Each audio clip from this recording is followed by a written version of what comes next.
تو جب وزیر اعظم طیب اردگان کی پارٹی الیکشن لڑ رہی تھی جس کے ذریعے یہ وزیر اعظم بنے، تو انہوں نے وعدہ کیا تھا کہ میں دوبارہ اگر برسر اقتدار آ گیا تو میں اس کو دوبارہ مسجد میں تبدیل کر دوں گا آیا صوفیہ کو. تو یہ کیا اخلاقی طور پہ، قانونی طور پہ، یہ کیا، جیسے ابھی ڈاکٹر اختر نے ہمیں یونیسکو کے حوالے سے بھی بتایا، آپ کیا اس کے بارے میں کہتے ہیں؟ نائم صاحب دیکھیں، یہ سب سے پہلے تو ہمیں یہ دیکھنا چاہیے کہ وہ کون سے محرکات ہیں، کیا ریزنز ہیں، وجوہات کیا ہیں کہ یہ طیب اردگان کو اس وقت یہ قدم اٹھانا پڑا یا انہوں نے یہ قدم اٹھایا.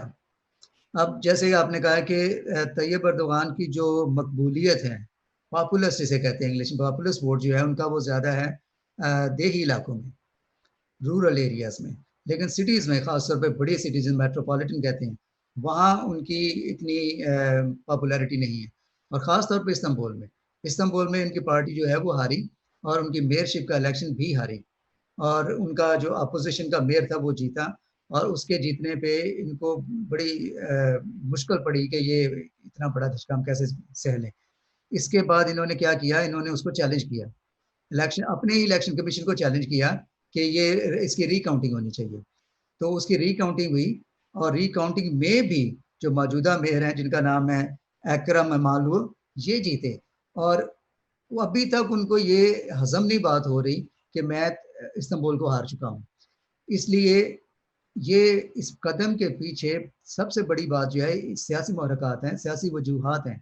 ان کے لیے کوئی ایسا قدم اٹھانا ضروری تھا کہ وہ استنبول کو دوبارہ کسی نہ کسی طریقے سے حاصل کر سکے.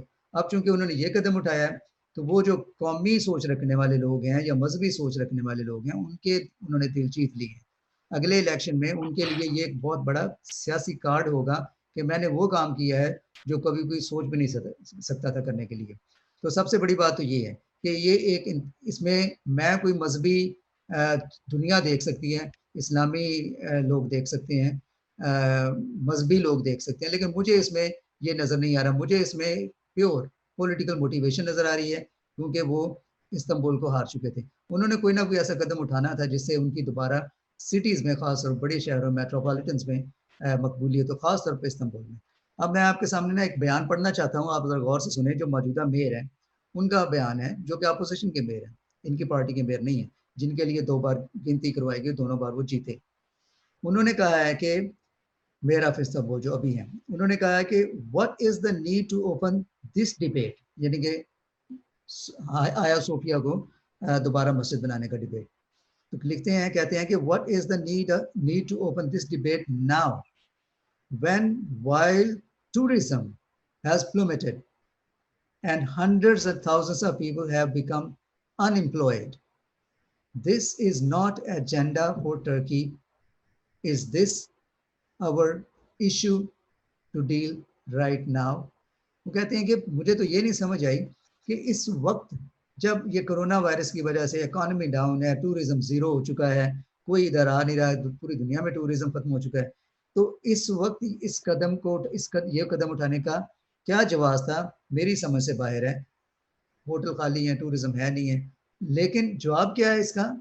جواب یہی ہے کہ ایک سیاسی ہتھ کنڈا ہے. دنیا اس کو مذہبی طور پہ دیکھے، لیکن میں تو کم از کم اس کو نہیں دیکھ سکتا. یہ ایک سیاسی ہتھ کنڈا ہے جو انہوں نے اپنایا ہے، اور میرے خیال سے بڑی کامیابی سے اپنایا ہے. وقت آگے بتائے گا کتنا کامیابی سے، لیکن فی الحال ٹائڈ ان کی فیور میں جاتی نظر آ رہی ہے. جی جی جی ڈاکٹر انجلی صاحب، ڈاکٹر اختر انجلی صاحب، آپ کی کیونکہ بین الاقوامی جو ہے وہ نظر بھی ہوتی ہے، ایشوز پر آپ لکھتے بھی ہو، یہ جو مسیحیوں کے تحفظات یا اس سے مسیحیوں کے لیے کیا پیغام ہے جو یہ آیا صوفیہ کو مسجد تبدیل کا جو حکم صادر کیا گیا ہے، یا یہ قدم انتہائی قدم اٹھایا گیا ہے، اس سے جو ہے مسیحیوں کے لیے کیا لمحہ فکریہ یا کیا پیغام لا رہا ہے؟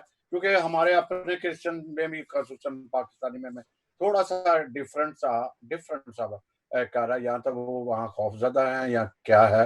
تو اس کے لیے تھوڑی وضاحت کریں، اور پھر نعیم صاحب آپ سے پوچھتے ہیں. جی جی اس میں